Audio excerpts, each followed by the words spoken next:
Hey, yo, Pro Wrestling Podcast listeners, welcome to the show where we don't sing it, we bring it. Help us out and click subscribe to show your support. While you're at it, make sure if you're a YouTube user, you click the bell to enable notifications so they let you know every single time a new episode goes up of the Pro Wrestling Podcast. Guys, are you sick and tired of dropping $60 to $100 for the latest and greatest wrestling video game? Stop immediately. Go to Wrestler Unstoppable, available exclusively through Facebook. Create a wrestler, sign contracts, get into storylines, headline pay-per-views, even build your own corporation. All included in Wrestler Unstoppable, available now to all Facebook users, totally free. If you want to become a member of the Pro Wrestling Podcast family, you want your name in the shoutouts like Mike and Lansdale, then check out our Patreon page at patreon.com/Fro Wrestling Podcast today. Sign up and get in on the loyalty rewards program. Any $15 a month contributor gets to co-host an episode of one of our live shows with me, and our $7.50 a month contributors, you can get entered into a drawing to do so as well. Hello, everybody, and welcome to this live episode of the Pro Wrestling Podcast. We can take questions, we can take comments, anything you want to get to. Enable the chat feature in whatever streaming service you're using and get involved in the show. We want to hear from you. We are on a striving to hit 2,500 subscribers right now on YouTube. We're sitting around 2,250. We need another 250 people to hit that goal. We're counting on you guys to spread the word, share the love with your passionate wrestling friends, and let them know about the Pro Wrestling Podcast. Let them know, hey, if you want to talk and you're a little bit too shy, you don't want to call into the show live, then call into the Pro Wrestling Sound Off line, 267-642-1160. Give us questions, anything you want us to talk about. Make sure you give us your name so that we can give you credit when we talk about your topic on the show. Don't forget, head over to our homepage at frowrestling.com. That's where you can preview everything coming to a future show. Great way to come up with those questions that you can share with us on the Pro Wrestling Sound Off line. And while you're at it, if you're at frowrestling.com, one of the most important tabs you can click on is our Indie Events tab. Independent wrestling is the way to see wrestling in 2019.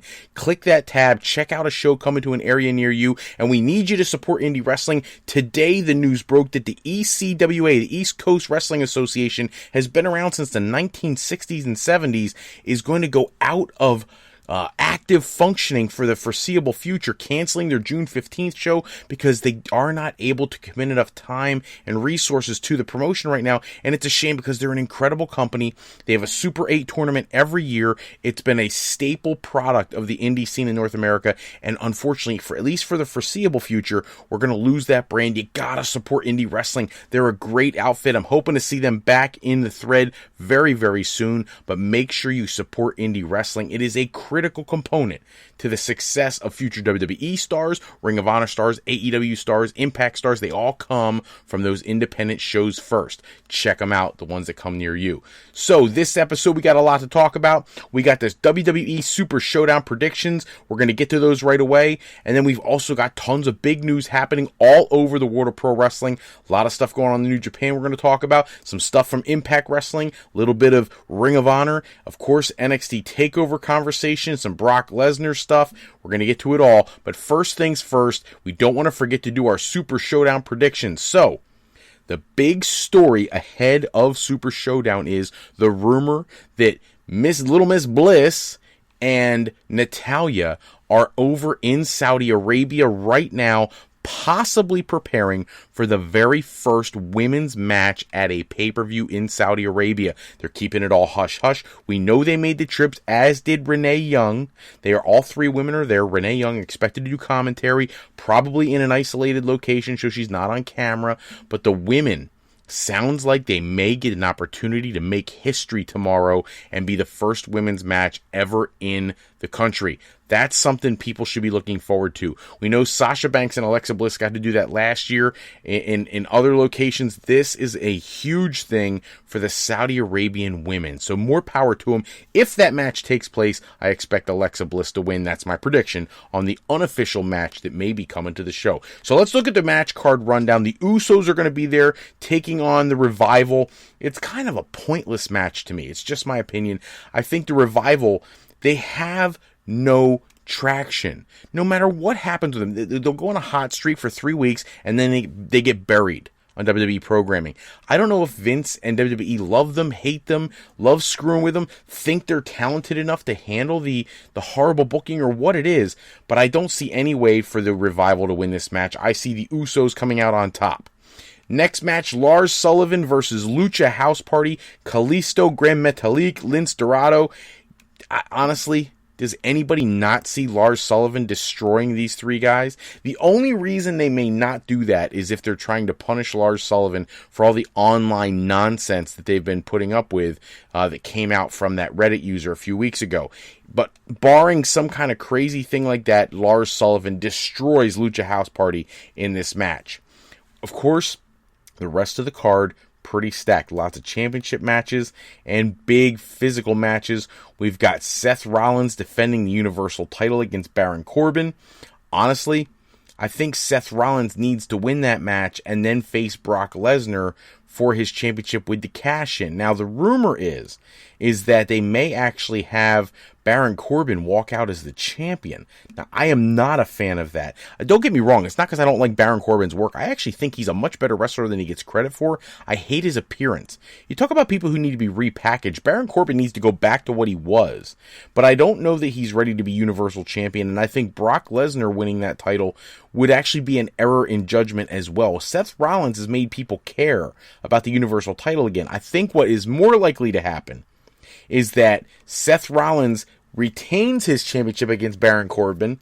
Brock Lesnar will tease the cash-in and then not do it. And then what I think will happen is Kofi Kingston is going to defeat Dolph Ziggler. So my first prediction was Seth Rollins will defeat Baron Corbin, and then Kofi Kingston will defeat Dolph Ziggler, and I think Brock Lesnar is going to cash in on Kofi Kingston and take the WWE Championship so that the people over, the big executive bigwigs over on Fox can have Brock Lesnar as their champion when WWE makes the move to Fox Network. That's my prediction. Kofi Kingston retains over Dolph Ziggler, but then you see Brock Lesnar cash in on Kofi, and Brock Lesnar is your new WWE champion.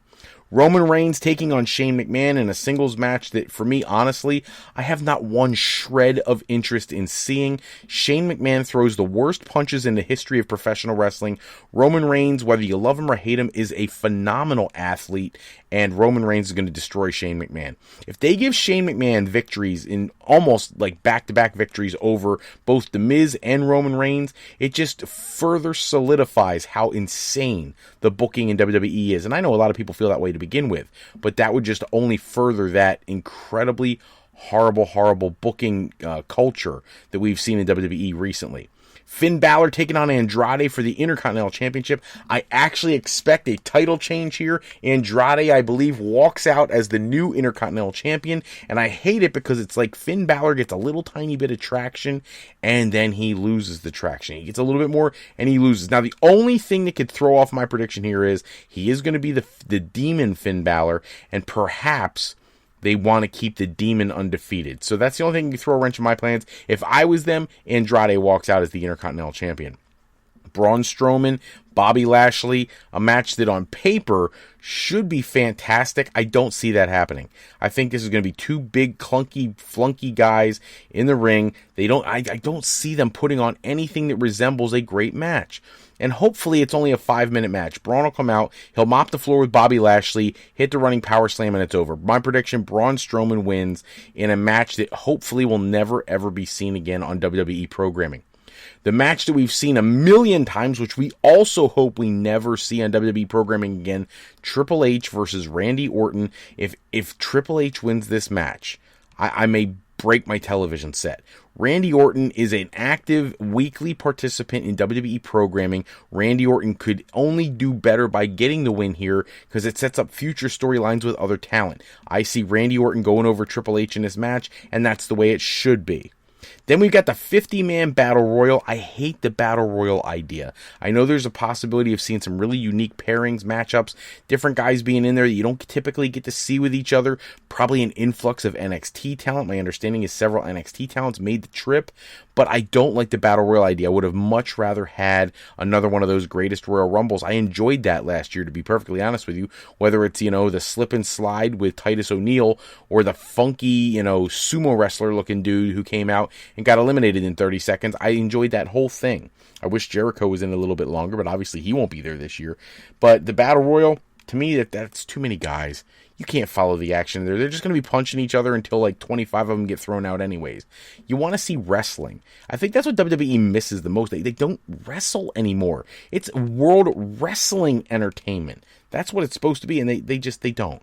They don't entertain you with wrestling. They try to entertain you with promos and silly side skits and a 24/7 championship that I predict a 24/7 title in the 50-man Battle Royal will change hands at least 5 times.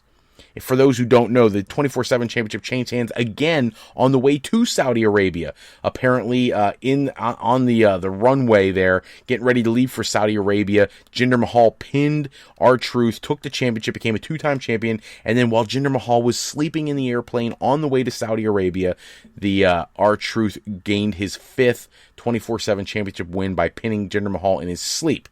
How ludicrous this championship is. The main event, or at least in my perspective, the main event, Goldberg versus The Undertaker. Look, I know that a lot of people are like, I don't care about this. I couldn't care less. These two guys don't belong in the ring at their age. But I'm going to tell you something. The Undertaker looked great, as did Goldberg when they came out this week on programming. If they can move the way it appears as though they can move, then I'm all for this match. I actually think they could do a lot better than people are giving them credit for. Now, the problem I have is WWE seems to get lazy with the designing of their matches. Like, remember when Goldberg went against Brock Lesnar at WrestleMania for the Universal title? It was literally, there's 3 moves in the entire match. There was spears, there was a jackhammer, there was the suplex city, and there was the F5. That's it.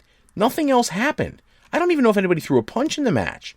And that's a problem. See, I don't want to see Goldberg go out there and beat The Undertaker in 30 seconds. Like, that doesn't work for me.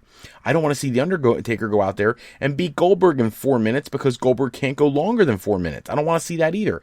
I want to see the Goldberg who used to wrestle on WCW Saturday Night or WCW Thunder or Nitro when he was early on in his streak. Not at the end of his streak, but the early part of his streak when you would see him go against somebody like Mortis.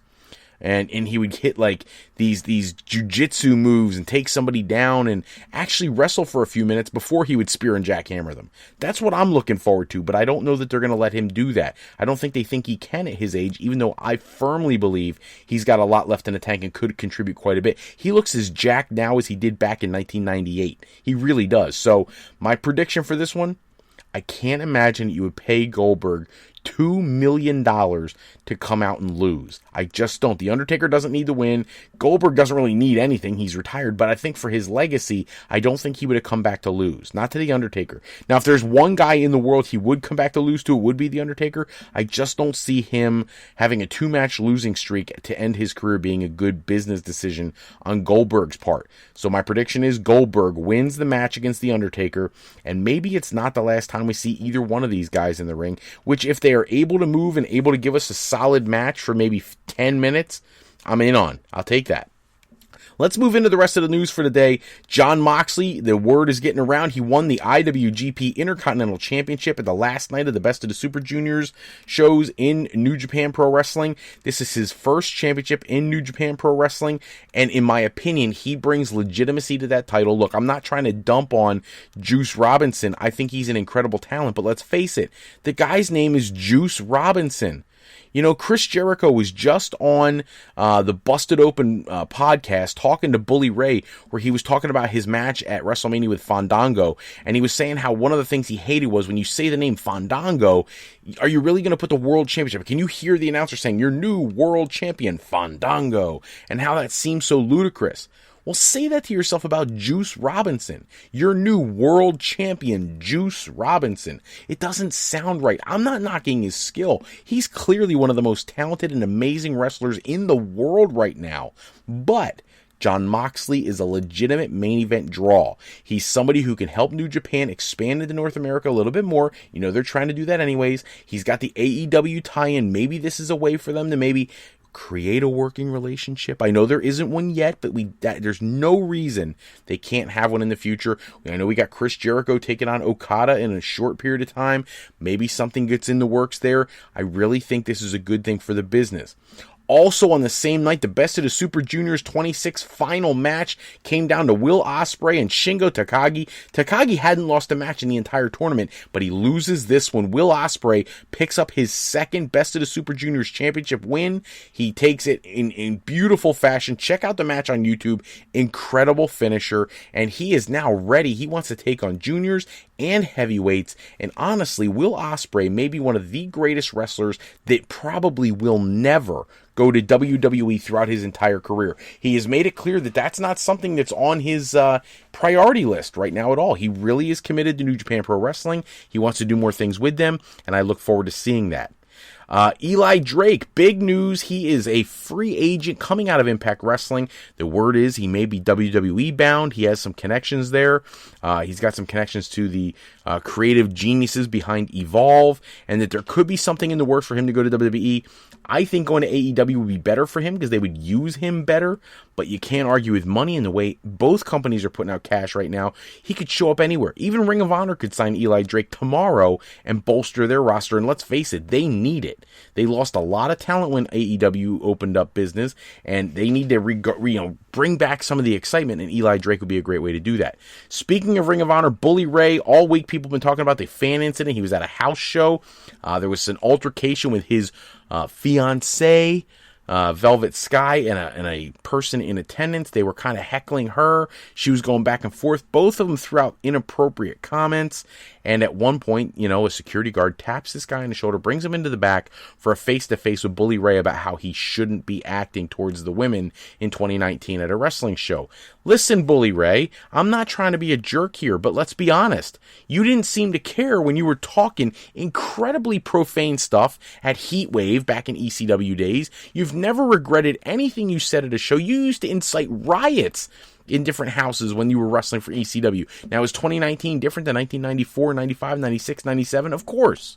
But at the end of the day, the way you get heat and the way fans react has not changed all that much. There is nobody who's going to be able to win a court case saying that someone's sexually harassing a female talent by heckling them in the audience, no matter what they say, especially when the report says that one of the female talents spit on the guy and was calling him profane things as well. It's ridiculous. They're fans. They're going to say crap, and they're going to say stuff that's inappropriate. I am not in any way justifying what the guy said to the female talent. If you want to know what he said, look it up online.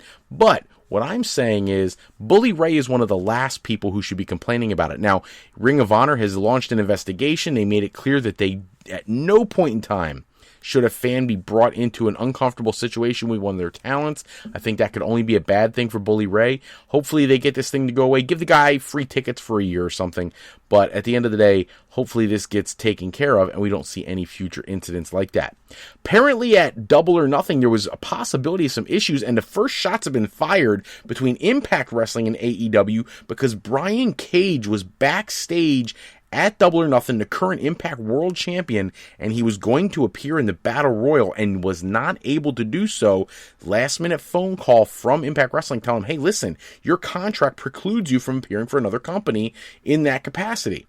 They were all set to have him be a part of the Battle Royal, which would have helped the Battle Royal because he would have been a legitimate star and brought some attraction to that match. But there is no working arrangement right now between Impact and AEW, so he was not able to appear. Interesting that that's happening, as well as NXT taking some shots at Impact and at AEW after their TakeOver show, which, by the way, outdrew Raw and SmackDown shows in the same venue all time. NXT TakeOver 25 is the highest grossing WWE produced event in that venue in its history. That covers all the shows that have ever been there. That's incredible, and I hope WWE and Vince McMahon specifically are paying attention to what Triple H is doing with NXT and their TakeOver shows. It is revolutionizing the WWE product. Maybe the things that were said by Jon Moxley on the Chris Jericho podcast, Talk is Jericho podcast, are true. That company may do better when Triple H is in charge, because Vince clearly not in touch with what the fans want, and Triple H clearly is, letting talents go out there and lay it on the line.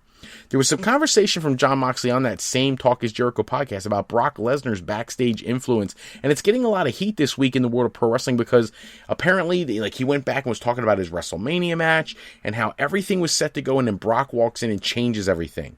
How when the Shield were going to return last summer, how everything was planned out and it was going to be this incredible return at SummerSlam, and Brock walks in and again changes all the plans, and everybody panders to what Brock wants, and that he has too much control, and that it really took away a moment that could have been very special for the Shield. I think this is a bad thing for business. You know, you can't have one guy have that much power. Not in 2019. WCW folded because of a lot of problems that they did and ways they handle business and too much creative control and things like that. And WWE seems to be making all the same mistakes with their product that WCW did right before they closed. Hopefully WWE figures out what it is they're doing wrong. Stop giving these talents the opportunity to change things. Or, if you're going to give creative control, give very little and let these guys really be who they want to be on the mic and in the ring. If you're not going to let them be who they're going to be, everybody, don't let Brock go in there and tear up the lesson plan for the day and do his own thing. You got to give some equal treatment across the board to everybody. Otherwise, places like AEW, Ring of Honor, Impact Wrestling, New Japan, even Lucha freaking Underground, if they ever come back, are going to become more appealing to talents when they become free agents because they want some of that creative input that people like Brock Lesnar seem to be the only ones who get. Not a good situation. And the last thing for tonight, Piper Niven put out a challenge to Toni Storm, and I found it interesting, and I wanted to bring it up because her challenge was accepted by Sasha Banks, who also changed all of her social media to Mercedes, her real name, which I found to be incredibly poetic, considering only last week she was talking to Vince McMahon and patching things up. Well, maybe everything's not as patched up as people thought. We're going to have to keep our eyes on this, but hopefully WWE figures this whole situation out, because the word was last week that Banks could be back in the shows before the end of the summer. Hopefully they get this thing rectified, but if they don't, think about the dream matches that could happen with her in different places, like Impact Wrestling against Tessa Blanchard, or against, any of these premier. Can you imagine seeing Sasha Banks versus Gail Kim? Like, for real, that's like an all-time dream match. Their styles would mesh so perfectly. So I have to keep our eyes out, see what happens with Sasha. Hopefully WWE squares things away and gets her back in the fold, but if not, there's plenty of opportunity waiting for her out in the indie world and in these smaller venues, and hopefully she gets an opportunity to start showcasing that talent, because her fans, they're dying to see her. That's all the time we have for this episode. Check back with us next time where we run down all the latest wrestling news and rumors. Special thanks as always go out to bensound.com and purpleplanet.com. They produce all the music we use in our shows. Today's podcast sponsored in part by Beazle Games. Bringing a new friend to family game night is easy with sketchy people. Showcase your artistic side in this game from Beazle Games by going to frowrestling.com and clicking the icon in the middle of the screen to pick up your copy today. And at AlleyRepair.com, contact Alley Repair today for servicing of all your classic skee-ball, pinball, and arcade game needs. If you're looking for your next career move, you're considering college, university life, or you just need some formal training for your next career decision, go to our sister website at frolifeplanning.com for all your higher education needs. As Fro Life Educational Planning is for today, for tomorrow, and for life with Fro Life. I'm Fred Froelich, better known as Mr. Fro. I want to thank you so much for taking a few moments with us this evening. If you're looking for more wrestling news and rumors, go to www.tsj101sports.com for their latest articles on the world of pro wrestling. And if you get a chance, swing by my blog in Fro's Corner, located at frowrestling.com, and check out my editorial pieces. Check out that indie events tab, support indie wrestling, help keep that indie spirit alive. We always like to do that here at the podcast. And don't forget to join our Patreon page, patreon.com/ProWrestlingPodcast. Till next time, take care, everybody. Have a great night.